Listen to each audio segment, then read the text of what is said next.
Hi, my name is Faith Friesen, and I would like to share my thoughts on things to say and not to say to people who have experienced pregnancy loss.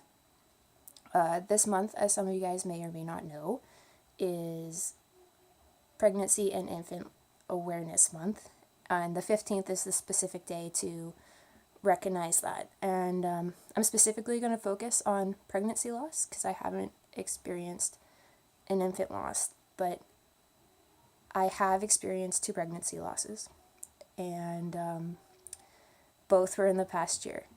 So, needless to say, this past year has sucked. In last December, I lost a child that my husband and I named Pax to miscarriage, and in April we lost a child that we named Arrow to an ectopic pregnancy. And so as we've gone through this loss, we have had many people trying to come and comfort us and encourage us, and everybody means so well. But some things that people say automatically to this kind of loss isn't helpful. And so I just thought I would share with this month coming, like this month being here and the day approaching, that if there's somebody in your life that you've wanted to encourage or say something about this to, things that have been helpful to me and things that haven't been helpful to me. So I will like to start off with what don't to say, because don't say these things. Most of these things mean so well, but don't say them. First off, don't say, at least they're in heaven. Now, whether or not somebody believes that is true or not is beside the point I'm trying to make here, because what is important to remember is that we wanted them here. I wanted to witness my husband hold his child for the first time and see the look on his face as he realizes how his world is changing in that moment as he holds our child. I wanted to see my mom and dad and my wonderful in-laws hold our babies for the first time and realize we're grandparents, and I wanted to see all that. And I can't see that. And somebody saying at least they're in heaven doesn't bring those precious moments back to me. And really, like, I don't picture them in heaven, but I'm going to tell you where I picture them. At every single family gathering, every single one. I had one this past weekend. You know what I picture? I picture my Aunt Marita and my grandma fighting over who's going to hold my kid, because I would have had a 3-month-old by now.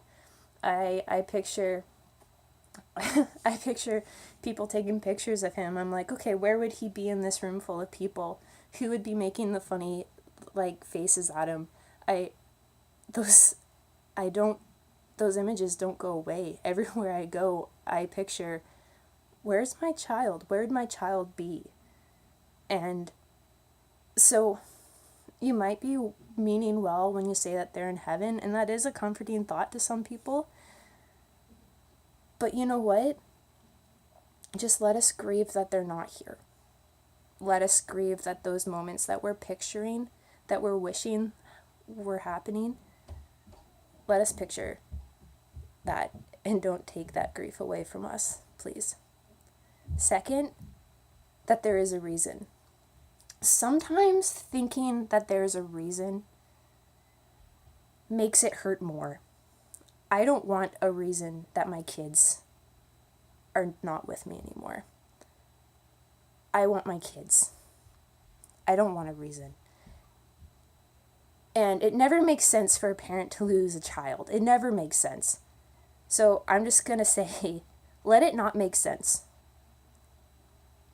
Third, do not ever ask, are you going to try again?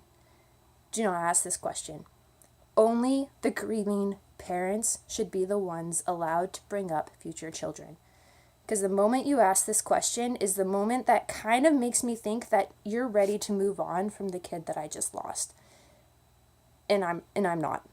So it takes away from the focus of the child that I'm grieving, or the children in my case that I am grieving.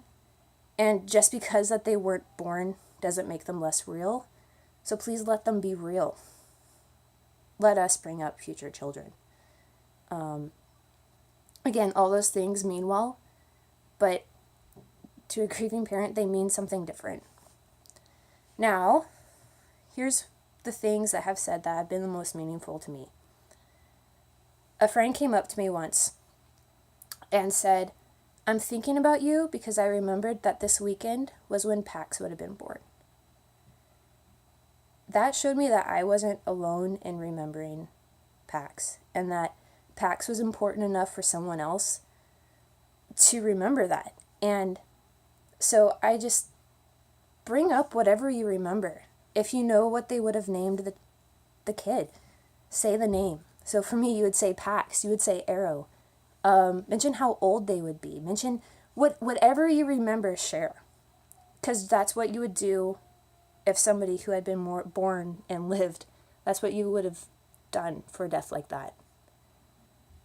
Third, or second, another friend will text me every once in a while, and she'll just say in one text, I miss Pax. I miss Arrow. As a parent, knowing that somebody else misses my kids is so heartwarming. That someone else will think of them and wish that they were here. That someone else besides me and my husband misses that they won't get to see them grow up. That is huge. That is huge. Just say, I miss them. I miss them. When it's not you or your partner is so affirming. And lastly, this is one of the most meaningful moments that has been said to me after I explained to a friend a tattoo I got. And this tattoo is the way that I chose to remember Pax and Arrow. And I was explaining to him why I got it and what it means and how it connects back to my children. And after I explained the story, he looked at me and he said, Faith, you're a good mom. You're a good mom.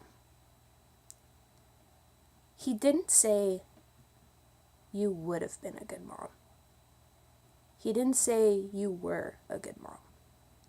He said, Faith, he said, you are a good mom. I don't have any children who are currently alive and present in my life right now that are mine. And I hardly ever am recognized as a mom. And that sucks.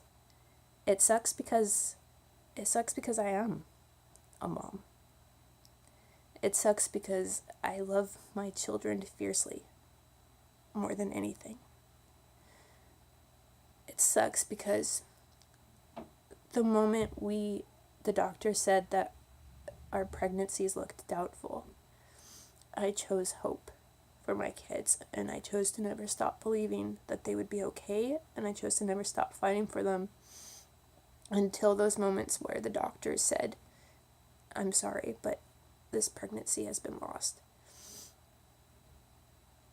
And so him saying, Faith, you are a good mom, affirmed me so much. It affirmed all of those moments where it was those scary moments in the ER, those scary moments right before emergency surgery. It affirmed everything. It affirmed all those decisions. It affirmed everything I chose to do to grieve afterwards. It affirmed that yes, that I'm a mom and someone else can see that I'm a good one. That someone else can see that even though I don't currently have a kid that I'm carting around in a car seat, or I'm not 8 months pregnant or anything like that, that someone can see she's a good parent. She's a good parent. So if you have someone in your life that you know has lost a pregnancy, and not just a woman, because it's the same for men. And sometimes my husband will say that it's hard, that it's different type of hard for him, because he didn't get to feel his body change. He didn't get to feel the physical changes of becoming a father as I did for becoming a mom. So say these things to both the mom and the father, because even though it looks different, it is hard for both.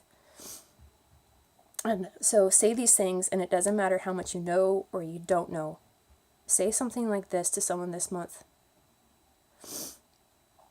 or any other time that you hear where somebody tells you that they've experienced pregnancy loss.